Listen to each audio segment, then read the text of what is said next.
It is Wednesday, the 21st of August, 2024. My name is Pigeon Rose, and this is my song of the day.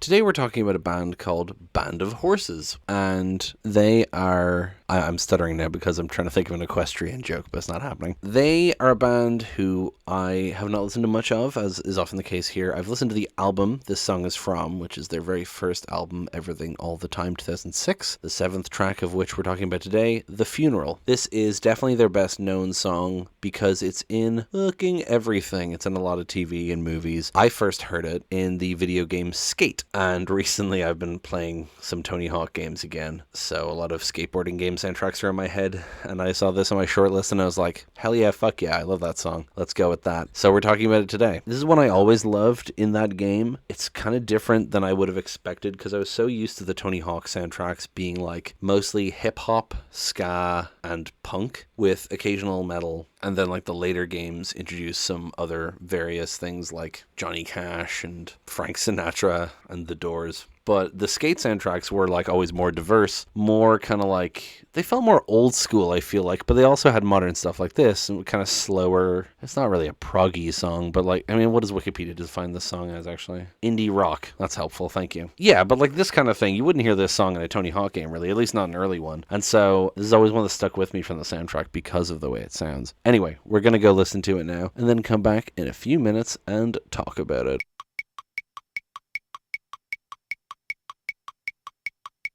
I will note, by the way, that obviously I will link the music video down below. First of all, the music video does involve a dead dog. Also, the music video is the shortened version. The full album version has the full song, so you won't hear the full song if you're watching the music video. Anyway, that was The Funeral by Band of Horses. I feel like a radio DJ. And that was The Funeral by Band of Horses. Ideally, this is what this show would be, right? I just come on every morning and I'm like, hello everybody, welcome to Pigeon Song of the Day. I don't know why I have to talk like that. So this song, despite its title and its lyrics, is not about death. It is not about a funeral. You can interpret it that way, and many people have come to associate it with deaths in their own lives. There's a comment here on the Genius page. Someone said, we listened to this song at my best friend's memorial service, sitting outside the funeral home, chain smoking, choking back tears. It was one of his favorite songs. Love you, buddy. You were taken too early. Rest easy. So they were listening to it because it was that person's favorite song, but of course they listened to it at a memorial service. They're still associating it with the death, with the funeral, right? And that interpretation is obviously there and you can read it. What it actually is, though, according to the singer Ben Bridwell, the basis of the funeral was just really the start of me whining about my aversion to social occasions and holidays. The pressure of saying New Year's being the best party night of your life or Christmas being this forced togetherness. I was quite the pessimist in those days when I wrote the song. It then says Bridwell compared this dread to the feeling one gets before attending a funeral. So it's not really about going to a funeral. It's about feeling this dread and social anxiety regarding gatherings and the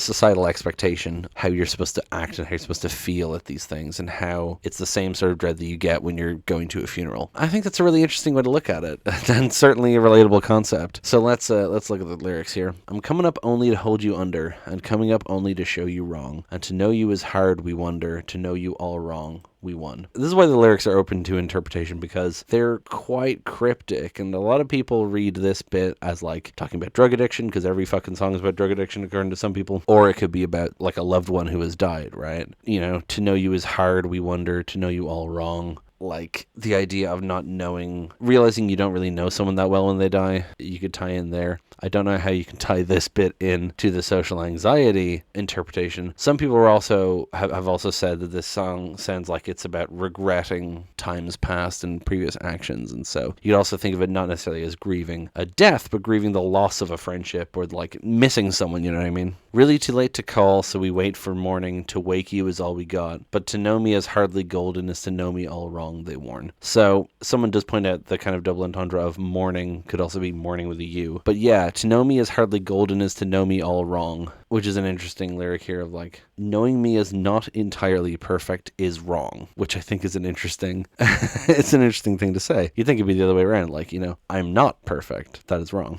At every occasion, I'll be ready for the funeral. At every occasion, once more, it's called the funeral. At every occasion, oh, I'm ready for the funeral. At every occasion, 1 billion day funeral. So yeah, at every occasion I'll be ready for the funeral. This is tying into what Ben Bridwell was saying, right? Every occasion I go to, I'm feeling this intense anxiety and fright and like, what if it goes wrong? What if it doesn't work out for us? What if this is bad? And it's just the same feeling as going to a funeral. 1 billion day funeral, I think, is just supposed to imply how, these things feel like they take forever, like it's dragging on. It's a 1 billion day funeral. And I love the way the song builds. I mean, the music of the song is great. The kind of the do do do do do. It's like the guitar and the drums coming in, but particularly lead up to the chorus, the dun dun dun dun dun dun dun dun dun dun dun dun dun dun dun. Like it really builds up. You really feel it. Every occasion I'll be ready for the funeral. Like it all really comes together in that way, and it all just works really well for the sound. But particularly the way he's kind of like yelling some of the chorus, oh, I'm ready for the funeral.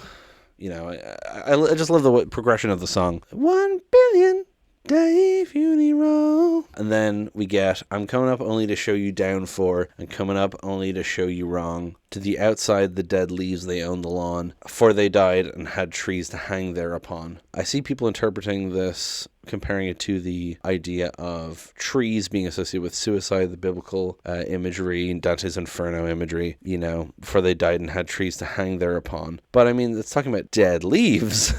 and so it is talking about dead leaves not hanging on the trees anymore, but you can kind of see that maybe as being like a metaphor for dead people, right? So you are talking about this idea of a funeral again, actual dead people, and it's just the verses of this song really confuse me. I really don't understand the verses, but they have a great vibe to them.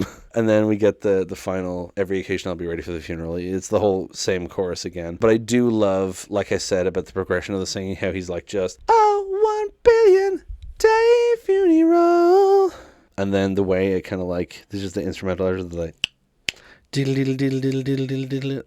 just love that, the whole outro to it. It's great. The way the drums kick into a drum roll. Yeah, I don't have too much to say about this. I just really love this song. The lyrics are super confusing for me, but it's all about the vibe of it. The imagery just fits this. Like, it's very melancholic, but also I can see it kind of feeding into the anxiety of the idea, especially with the way the feel of it kind of changes a few times with the drums and everything. I think that's pretty much all I have to say about this one. Thank you so much for listening. Please hit like, hit subscribe, leave a comment, tell me what you think, tell other people about this show. Thank you so much for listening, and I will talk to you tomorrow. Break it down.